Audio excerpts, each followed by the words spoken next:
Hello दोस्तों, welcome to toppers तक। Class 12th की मैथमेटिक्स में आप सभी का एक बार फिर से हार्दिक स्वागत है। क्लास 12th में आपका स्टार्ट कर रहे हैं आज समाकलन आपका, ठीक है। चैप्टर नंबर 7 है, प्रश्नावली 7.1 का चैप्टर वाइज ये इंपॉर्टेंट क्वेश्चन रहेगा। यहाँ पर आपको मैंने बता भी दूँ, ठीक है।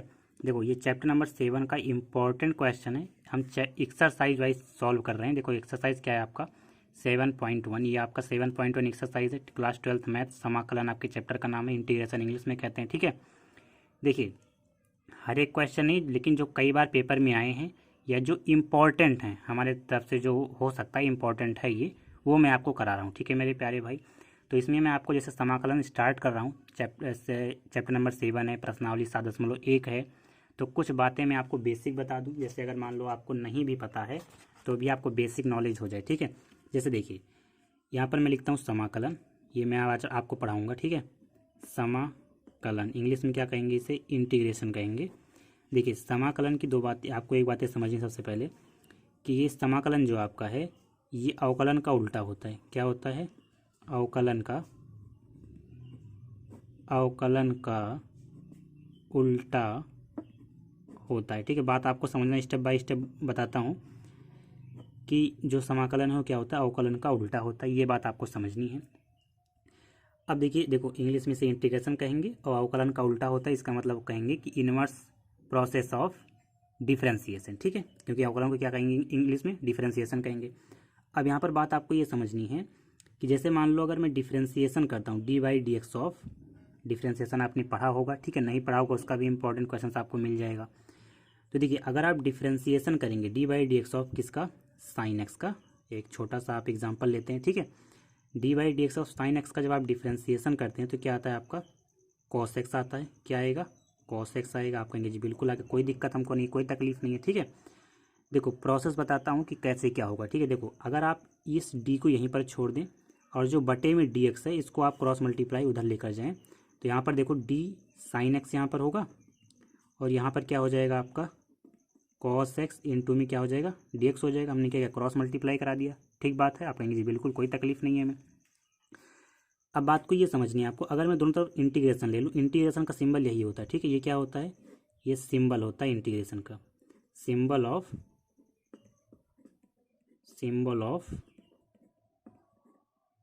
इंटीग्रेशन। देखो, इंपॉर्टेंट क्वेश्चंस का मतलब मैं जो इंपॉर्टेंट हो सकते हैं वो एक्सरसाइज के सॉल्व कराऊंगा, ठीक है।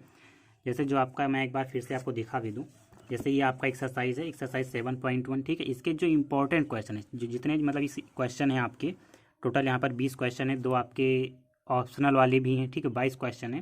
तो इन 22 क्वेश्चन में जो इंपॉर्टेंट हैं, क्योंकि आपका पेपर आने ही वाला है, तो वो क्वेश्चन मैं आपको कराऊंगा। टोटल एक्सरसाइज नहीं सॉल्व करेंगे, ठीक है।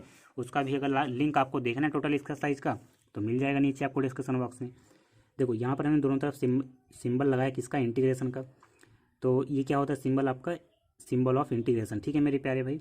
देखो, अब मैंने आपको बताया कि जो समाकलन है क्या होता है, अवकलन का उल्टा होता है। दोनों रेसिप्रोकल होते हैं, उल्टा होता है, इनवर्स प्रोसेस होता है। तो देखो, यहाँ से इंटीग्रेशन के सिंबल से डी कैंसिल हो जाएगा, क्या बचेगा आपका, केवल बचेगा साइन एक्स बचेगा। और इधर आपका इंटीग्रेशन द समाकलन of cos x D x आपका बचा। अच्छा, इसको वैसे लिख सकते हैं ना, समाकलन कॉस एक्स डी एक्स बराबर साइन एक्स। कोई हमने नई बात लिखी नहीं, इसको पहले लिख लिया और इसको बाद में लिख लिया। तो यहाँ से आपका एक फॉर्मूला आ गया कि समाकलन अगर आप करेंगे कॉस एक्स डी एक्स का, तो आपको क्या मिलेगा, साइन एक्स मिलेगा। और एक कांस्टेंट सी लगा देते हैं। ये इंटीग्रेशन का क्या होता है, कांस्टेंट ऑफ इंटीग्रेशन। ये सी क्या होता है, कांस्टेंट ऑफ इंटीग्रेशन होता है। क्वेश्चन आप सॉल्व कर ले जाएंगे, जैसे ही आप समाकलन करेंगे उसी वक्त तुरंत आपको क्या लगा देना है, एक कांस्टेंट प्लस का सी लगा देना है। जैसे ही आप क्या करेंगे, समाकलन करेंगे, तुरंत आपको कांस्टेंट सी लगा देना। अब इसका मतलब भी मैं आपको बताता हूँ कांस्टेंट सी क्यों आता है, ठीक है। देखो समझो, सब चीज़ें मैं डिराइव कर दूँ, ठीक है। देखो, यहाँ पर तो ये आपका फॉर्मूला हो गया, फॉर्मूला नंबर 1 आपका हो गया। इसको आपको याद रख लेना है कि अगर आप समाकलन करेंगे किसका, कॉस एक्स का, समाकलन किसका करेंगे, कॉस एक्स का, तो क्या होगा, साइन एक्स प्लस सी हो जाएगा, ठीक है। अब देखो क्यों होता है ये, सी क्यों आया, सी क्यों आया, इसको आपको समझना। देखो देखो, मैं आपको बता दूं कि जैसे मान लो आप डिफरेंस, देखो मैंने आपको बताया कि अवकलन का उल्टा होता है, समाकलन क्या होता है, अवकलन का उल्टा होता है। इसी प्रकार से अगर आप D by D x of छोटा सा एग्जाम्पल यही ले लें, साइन एक्स आपका था, आप कहेंगे जी बिल्कुल था, साइन एक्स हमने क्या किया, अगर इसका अवकलन किया D by D x of sine x का, क्या आ गया आपका, कॉस एक्स आ गया, कॉस एक्स आ गया, आप कहेंगे जी बिल्कुल आ गया, कोई तकलीफ नहीं है। मैंने कहा कि अवकलन का उल्टा होता है, समाकलन क्या होता है, अवकलन का उल्टा होता है। इसका मतलब अगर मैं कॉस एक्स का जो आपका आंसर मिला, अवकलन का जो आंसर मिला कॉस एक्स, इसका मैं क्या कर दूँ, अगर इंटीग्रेशन कर दूँ तो कॉस एक्स डी एक्स, इसका इंटीग्रेशन करूँगा क्या आएगा, साइन एक्स आएगा। आपने जी बिल्कुल आएगा, दोनों रेसिप्रोकल ही होते हैं।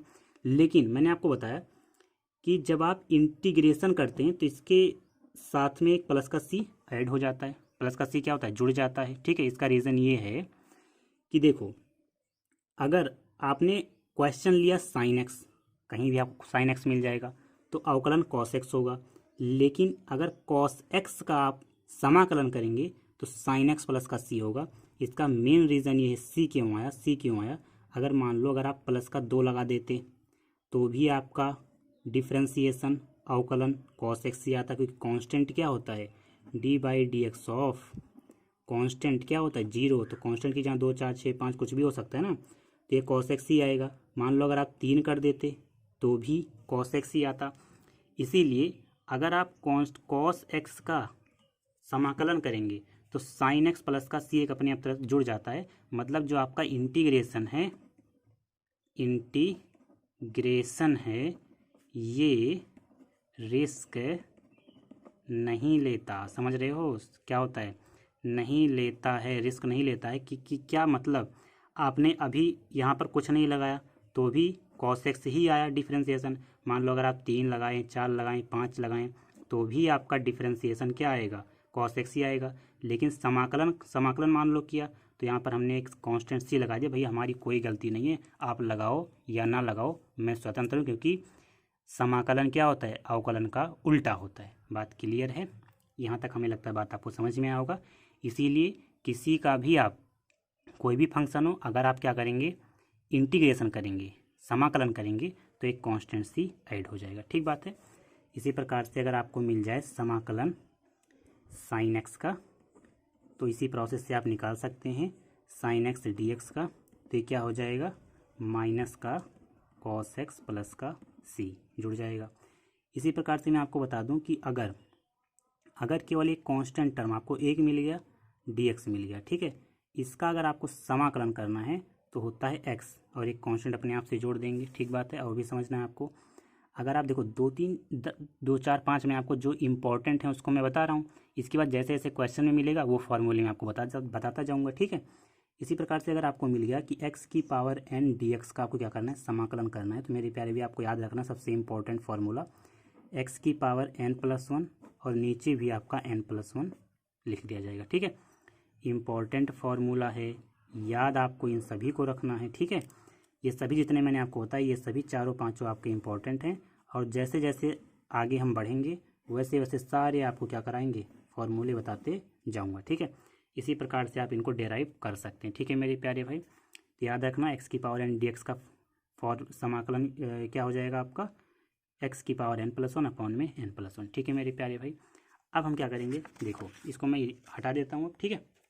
आप क्या करेंगे, देखो निम्नलिखित फलनों की समाकलन, अब समाकलन आपको करना है, समाकलन तो करना है मेरे प्यारे भाई, लेकिन ये क्वेश्चन कह रहा है निरीक्षण विधि से। मैंने क्वेश्चन इसलिए लिया क्योंकि ये 2 नंबर में और 1 नंबर में क्वेश्चन आता है कि आपको समाकलन तो करना है, लेकिन जैसे समाकलन किया जाता है उस तरह से नहीं, निरीक्षण विधि से समाकलन करना है। कैसे कर पाएंगे, देखिए यहाँ पर आपको कॉस एक्स का मतलब कॉस 3x दिया गया है, ठीक है, लिख लिया आपने। यहाँ पर आपको डी बाई डी एक्स लगाना है, क्योंकि मैंने आपको अभी अभी बताया कि रेसिप्रोकल ही होता है, ठीक है। तो यहाँ पर देखो, अब यहाँ पर आपको एक दिमाग लगाना है, दिमाग ये लगाना है कि कॉस 3 अभी ना देखो, अभी 3 नहीं देखना, केवल अगर आप ये देखो कॉस एक्स, हम किसका डिफ्रेंसिएशन करते थे कि कॉस एक्स आता था, तो आपको पता होगा साइन का। अगर हम साइन 3x का डिफ्रेंसिएशन अवकलन करते थे तो कॉस 3x आता था, लेकिन इसके साथ एक कांस्टेंट भी जुड़ता था, क्या, 3, क्योंकि यहाँ पर क्या है 3x है ना। अगर आप अवकलन करते थे साइन 3x का तो क्या होता था, कॉस 3x होता था, और 3x का आप फिर से डिफ्रेंसिएशन करते थे, अवकलन करते थे तो 3 हो जाता था। आप जी बिल्कुल हो जाता था, ठीक है। तो आपको निकालना क्या है, समाकलन तो करना है निरीक्षण विधि से, किसका, cos 3x का। तो यहाँ पर cos 3x आपको मिल गया। अब ये जो 3 है यहाँ पर गुणे में है, इक्वल के इधर लेकर आएंगे भाग में हो जाएगा, मतलब 1/3 यहाँ पर हो गया।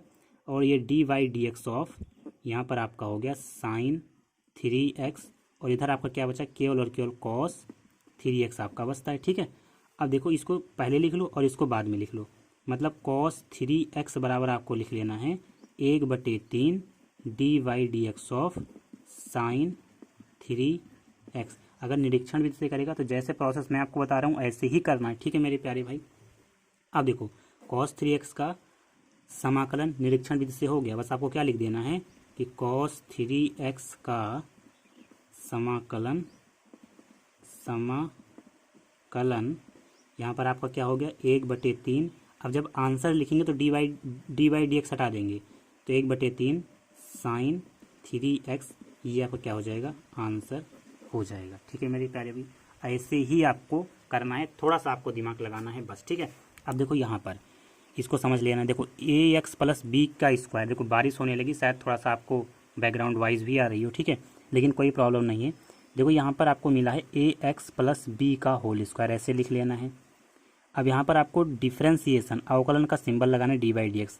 एक बात बताओ, किसका आप किस फंक्शन का, मतलब ax + b का किस फंक्शन का आप अवकलन करते थे, डिफ्रेंसिएशन करते थे कि ax + b का स्क्वायर मिलता था। तो आपको पता होगा कि ax + b का क्यूब करेंगे, क्योंकि आपको फार्मूला पता है ना, फार्मूला ये पता है कि dy/dx ऑफ x की पावर n, तो ये फार्मूला होता है nx की पावर n-1, मतलब पावर आगे आता है और पावर में से एक कम हो जाता है, मतलब 3 में से एक कम होगा तो 2 आएगा। हमको यही चाहिए, जो कांस्टेंट होगा पावर आगे आएगा वो सब बात की बात है, लेकिन हमको निकालना क्या है, ax + b का स्क्वायर, ax + b का स्क्वायर का हमको समाकलन करना है। तो समझना है आपको कि ax + b का स्क्वायर कैसे आया, जब आप डिफ्रेंसिएशन किए ax + b की पावर 3 का, तो ax + b स्क्वायर मिलता है। अब आपको कांस्टेंट टर्म देख लेना, कांस्टेंट क्या क्या है आपका, देखो 3 पावर आगे आता है, देखो पावर क्या हुआ, आगे आया, तो इसका भी पावर आगे ले आओ, गुणे में आ जाता था,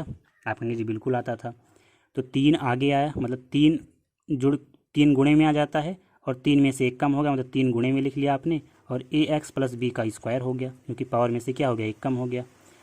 अब देखो यहाँ पर ax + b भी बचता है, मतलब आप जब डिफ्रेंसिएशन अब इसका भी तो करेंगे, dy/dx ऑफ ax + b का, तो देखो एक कांस्टेंट है बाहर आ जाता था, x का डिफ्रेंसिएशन 1 होता है और कांस्टेंट का डिफ्रेंसिएशन 0 होता है, तो क्या बचा आपका a × 1 + 0, क्या हो जाएगा, a हो जाएगा, a आपका हो गया। बात क्लियर है। अब देखो यहाँ पर गुणे में 3a है, इसको इधर लेकर आएंगे भाग में हो जाएगा, तो 1/3a dy/dx of ax + b का होल क्यूब बराबर आपका हो गया ax + b का होल स्क्वायर। ठीक है मेरे प्यारे भाई, इसको पहले लिख लेते हैं और इसको बाद में लिख लेते हैं।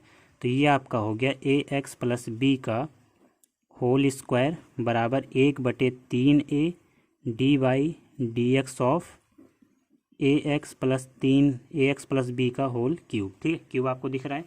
आंसर में जब लिखते हैं कैसे लिखते हैं, ऐसे लिखेंगे कि ax + b का होल स्क्वायर, ax + b के होल स्क्वायर का समाकलन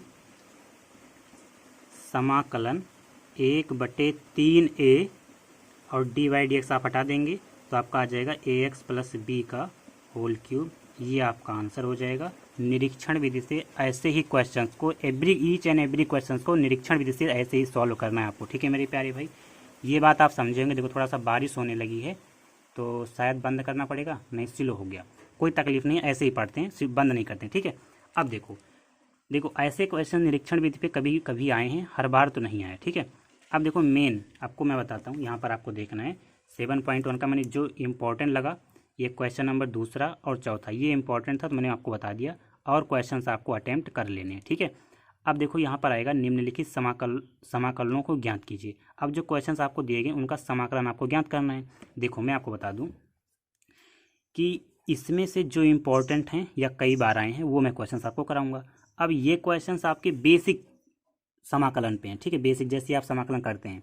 तो मैंने एक क्वेश्चन लेता हूँ, जो आपका क्वेश्चन है, क्वेश्चन नंबर कौन सा मैं आपको ले लूँ। ठीक है, क्वेश्चन नंबर आपका एक 6 नंबर ही ले लेते हैं। पहला क्वेश्चन है बेसिक पर 4e⁻³ प्लस का 1, ये आया है पेपर में, ठीक है। इसका क्या करना है, आपको समाकलन करना है। तो समाकलन का सिंबल लगाते हैं और dx लिख देते हैं। इतनी बातें आपको पता होंगी, ठीक है। अब देखो बेसिक जो समाकलन है यहीं से स्टार्ट होता है। मैं आपको यहाँ पर बहुत ही अच्छे तरीके से बेसिक समाकलन में आपको बताता हूँ, ठीक है। देखो जब भी आपको ऐसे क्वेश्चन का समाकलन मिल जाए तो आप क्या, देखो दो फंक्शन दिए गए ना, एक 4e⁻³x, एक प्लस का 1, तो आप इनको अलग अलग समाकलन कर लें। ऐसे समाकलन का सिंबल लगाएं, 4e⁻³ हो गया, dx हो गया, प्लस समाकलन 1 इंटू में क्या हो गया, dx हो गया। हमने अलग अलग कर लिया, ठीक है। अब देखो कांस्टेंट जो होता है ना उसको बाहर ले लिया जाता है। कांस्टेंट को हमने बाहर ले लिया, e⁻³ इंटू में dx हो गया, प्लस का ये भी कांस्टेंट ही था तो आप बाहर ही ले सकते हैं। यहाँ पर हो गया dx, ठीक बात है। आप कहेंगे जी बिल्कुल है। देखो आपको कभी भी मिल जाए, क्या मिल जाए कि समाकलन, ये फॉर्मूला है समझना, e⁻x, तो हो जाता है इसका e⁻x ही। लेकिन अगर मान लो यहाँ पर 3x दिया गया, e⁻3x, तो यहाँ पर भी वही हो जाएगा e⁻3x, लेकिन जो 3 आपका है वो नीचे आएगा, जो कांस्टेंट आपका उसके साथ है वो क्या आएगा, नीचे आएगा, ठीक है बात है। तो यहाँ पर आपको समझना है 4 तो आपका कांस्टेंट ही है, 4 आपने पहले ही लिख लिया।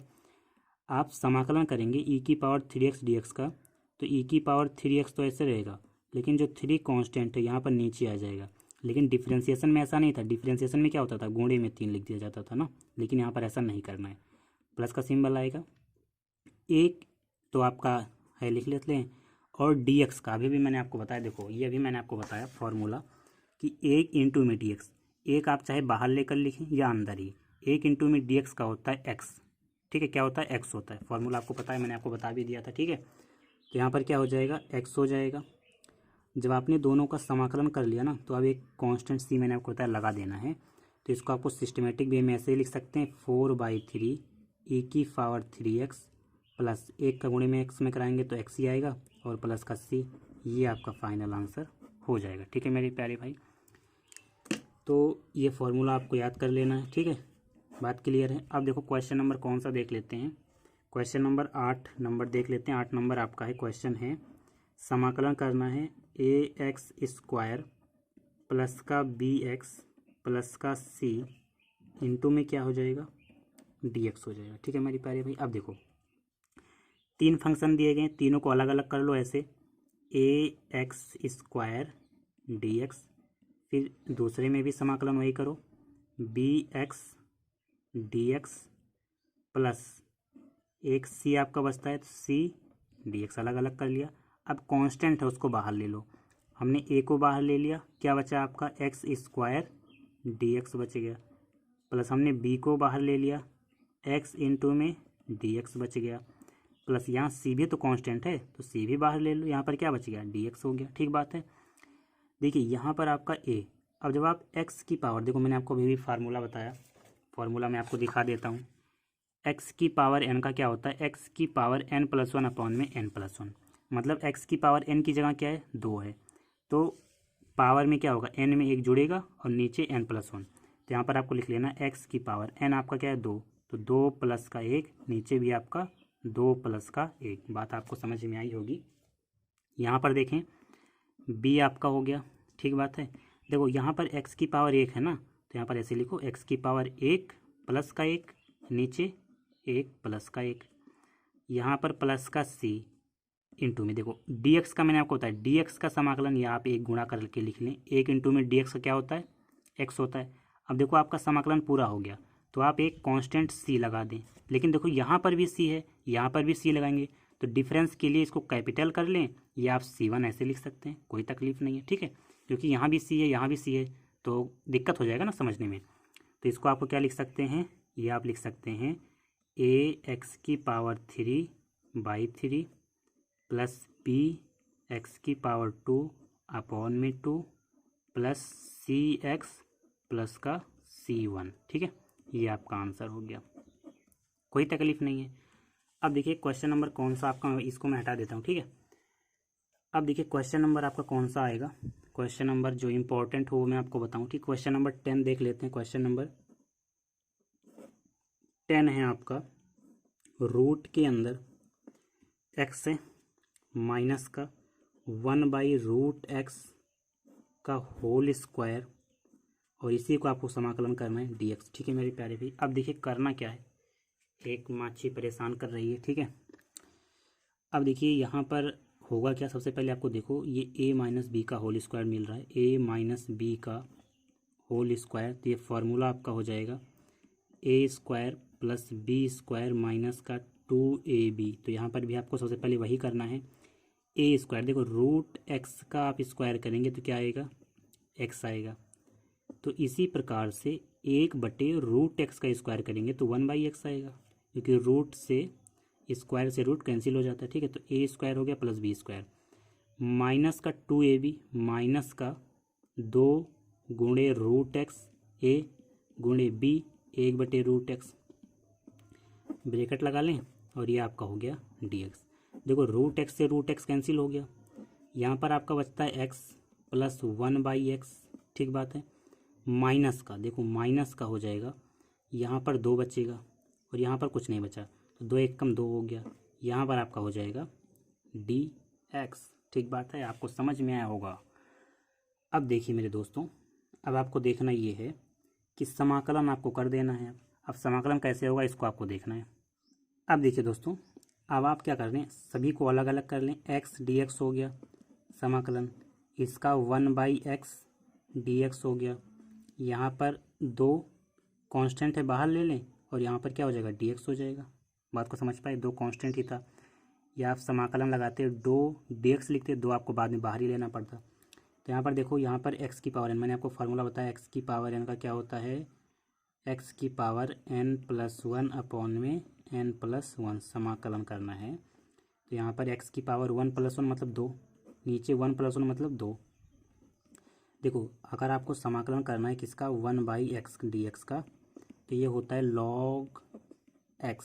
ठीक बात है, तो यहाँ पर क्या हो जाएगा log x हो जाएगा, 1/x dx का समाकलन क्या हो जाएगा log x हो जाएगा, -2 हो गया। देखो dx का क्या होता है, मैंने आपको बताया dx का x होता है, तो x हो गया और प्लस का एक कांस्टेंट, जब आपका समाकलन पूरा हो जाए तो एक कांस्टेंट सी आता ही है आपका। ठीक है, तो यहाँ पर x² प्लस का log x माइनस का 2x प्लस का c, ये आपका हो गया फाइनल आंसर। ठीक बात है। अब देखिए एक क्वेश्चन बहुत प्यारा सा है आपका 13 नंबर, ये क्वेश्चन आपको देखना है। 13 नंबर क्वेश्चन है x³ माइनस x² प्लस का x-1 अपॉन में x-1, इसका आपको क्या करना है, समाकलन कर देना है। तो इसमें करना क्या, आपको सबसे पहले ये देखना है कि देखो इन कुछ नहीं, देखो आप कुछ कर नहीं सकते अभी ना, तो इन दोनों में देखो कॉमन क्या मिल रहा है, इन दोनों में कॉमन कुछ मिल रहा है, तो x² कॉमन मिल रहा है, तो बचा क्या, यहाँ से x बचा और यहाँ से माइनस का 1 बच गया। देखो इन दोनों में, अब इन दोनों में कुछ नहीं कॉमन मिल रहा है, तो प्लस का 1 कॉमन मिल रहा है। ठीक है, तो यहाँ पर जब कुछ नहीं कॉमन तो 1 कॉमन, तो कुछ नहीं कॉमन था x+1 x-1 ही लिख लिया, नीचे x-1, यहाँ पर आपका हो गया dx। ठीक बात है। अब देखिए ये दोनों सेम है तो एक बार लिख लेंगे, x माइनस का 1 बचा क्या, यहाँ से x² बचा और यहाँ से प्लस का 1 बच गया। ठीक है, नीचे देखेंगे तो x माइनस का 1 हो गया, यहाँ से dx, x-1 से x-1 कैंसिल, बचता क्या है आपका x² प्लस का 1 और यहाँ पर हो गया आपका dx।